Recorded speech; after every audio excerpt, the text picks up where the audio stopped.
ನಮ್ಮ ದೇಶ ಈ ಪ್ರಪಂಚದಲ್ಲಿ ಇರ್ತಕ್ಕಂಥ ಅತ್ಯಂತ ದೊಡ್ಡ ಬಲಿಷ್ಠ ಪ್ರಜಾಸತ್ತಾತ್ಮಕ ದೇಶಗಳಲ್ಲಿ ಒಂದು ನಮ್ಮ ಭಾರತ.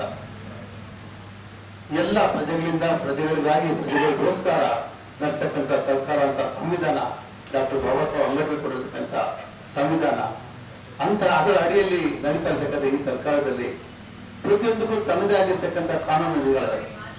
ಸಂವಿಧಾನದಲ್ಲಿ ಯಾರ್ಯಾರು ಏನೇನು ಯಾವ ರೀತಿ ನಡ್ಕೋಬೇಕು ಅನ್ನೋದು ಎಲ್ಲರೂ ಕ್ಲಿಯರ್ ಆಗಿ ಕೊಟ್ಟಿದ್ದಾರೆ. ಆದ್ರೆ ಈ ಸಂದರ್ಭದಲ್ಲಿ ಈ ರಾಜ್ಯದ ಈ ಗವರ್ನರ್ ಏನಿದ್ದಾರೆ, ರಾಜ್ಯಪಾಲರು ಎಲ್ಲಾ ನೀತಿ ನಿಯಮಗಳನ್ನ ಗಾಳಿಗೆ ತೂರಿ ಕಳೆದ 4 ದಶಕಗಳಿಂದ ಸಕ್ರಿಯ ರಾಜಕಾರಣದಲ್ಲಿ ದೀನ ದಲಿತರ, ಬಡವರ, ಎಲ್ಲ ಹಿಂದುಳಿದ ವರ್ಗಗಳ ಏಳಿಗೆಯಾಗಲಿ ಶ್ರಮಿಸಿ ಯಾವುದೇ ಒಂದು ಸಣ್ಣ ಕಪ್ಪು ಚುಕ್ಕೆಯೂ ಸಹ ಇಲ್ಲದಂತ ರಾಜ್ಯದ ನಡ್ಕೊಂಡು ಹೋಗ್ತಾ ಇದ್ದಾರೆ.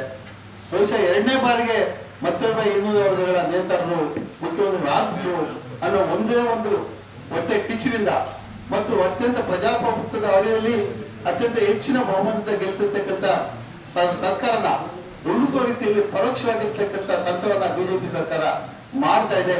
ಇದಕ್ಕೆ ನಮ್ಮ ಎಲ್ಲ ಅಹಿಂದ ವರ್ಗಗಳ ಎಲ್ಲ ಹಿಂದುಳಿದ ವರ್ಗಗಳ, ಶೋಷಿತ ವರ್ಗಗಳ ಎಲ್ಲದರಿಂದ ಧಿಕ್ಕಾರವನ್ನ ನಾವು ಕುಂತ ಮೊದಲಿಂದಲೂ ಅಂದಿನ ನೋಟಿಸ್ ಕೊಟ್ಟಾಗಿಂದು ಇದುವರೆಗೂ ರಾಜ್ಯದ ಎಲ್ಲೆಡೆ ಎಲ್ಲಾ ರೀತಿಯ ಪ್ರತಿಭಟನೆ ನಡೆಸ್ತಾ ಇದ್ರು ಸಹ ಯಾವುದೇ ರೀತಿ ಕಿವಿ ಕೇಳಿಸ್ಕೊಳ್ಳದೆ, ಯಾವುದೇ ರೀತಿಯ ಪ್ರತಿಕ್ರಿಯೆಯಿಲ್ಲದೆ ಈ ಗವರ್ನರ್ ರಾಜ್ಯಪಾಲ ನಡ್ಕೊಳ್ತಾ ಇದ್ದಾರೆ.